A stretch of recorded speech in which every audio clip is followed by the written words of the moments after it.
A year ago, Jalen Brunson was a great scorer on a good team. Today, he's a champion and a finals MVP. That changes everything. Because now, when we ask who the best point guards in the NBA are, Brunson isn't on the outside looking in. He's right in the conversation. So let's actually settle it. After this title, where does Jalen Brunson rank among the league's lead guards?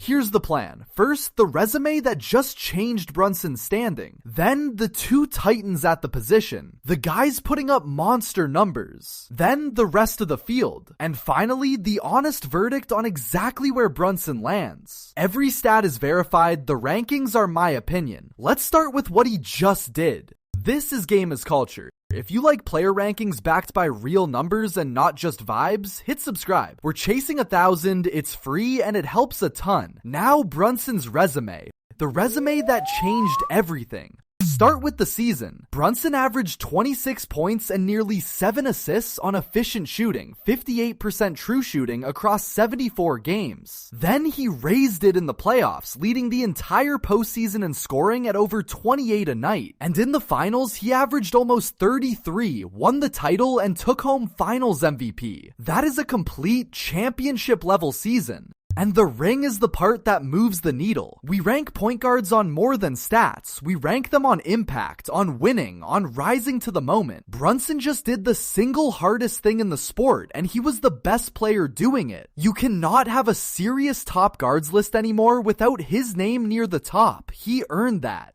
The two titans. But let's be fair about who's ahead on pure production. Start with Shai Gilgeous-Alexander. He averaged over 31 points a game on a staggering 66% true shooting. The most efficient, high-volume scoring season you'll ever see, while leading the Thunder to 64 wins. He's the reigning champion from a year ago and an MVP-level force. For my money, he's the best lead guard in the league, full stop.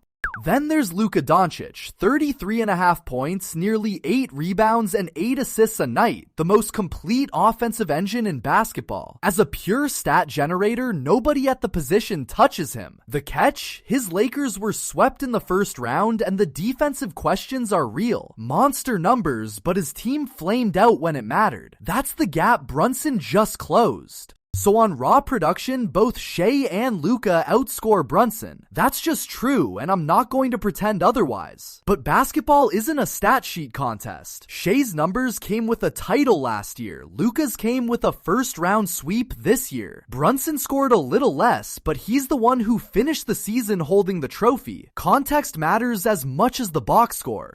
The rest of the field.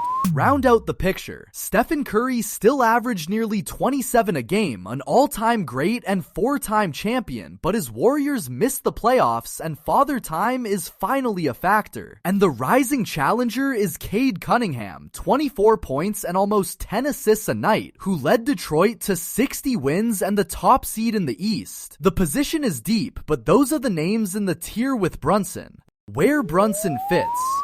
So here's the board as I see it. Shai is the number 1 lead guard. The efficiency and the team success are unmatched. Then it's a two-man fight for second. Luka's production versus Brunson's championship. Luka piles up more numbers, but Brunson just won it all and was the best player on the floor. After a finals MVP, I have a very hard time putting anyone but Shai ahead of Jalen Brunson. And this is the winning argument. 2 of the last 2 finals MVPs at this position belong to guys who carried offenses just like Brunson does. He proved that a sub-6-foot guard who lives in the mid-range can be the best player on a championship team. That's not just a great season. That's a stamp of greatness the box score guys are still chasing. Rings are the tiebreaker, and Brunson has the freshest one.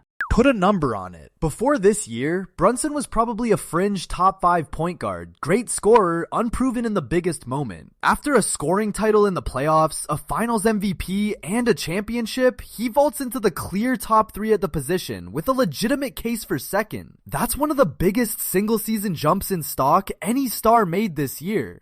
So my honest placement, number 1 is Shea. Then I'd put Brunson and Luka in a near tie for second, and on the day I'm writing this, fresh off of Finals MVP, I lean Brunson because he's the one who actually won. Curry is the fading legend, Cade is the rising star knocking on the door, but the headline is simple. Jalen Brunson is now, unquestionably, an elite top-tier point guard. And here's what a ranking can miss. Brunson does it at 5'11" with no elite burst and no soaring athleticism, just footwork, patience, and a will that doesn't break. He turned himself into a Finals MVP through sheer craft and toughness. That's not only impressive, it's the kind of game that ages well. The skills that won him this title aren't going anywhere, which is exactly why his standing should only keep climbing. So where does Jalen Brunson rank for you? Is he the clear number 2 behind Shea now, or do Luka's numbers still keep him ahead? A year ago, this wasn't even a debate, and that's how far Brunson has come. Drop your top 3 lead guards below, and if you want more rankings settled with data, subscribe and join the family.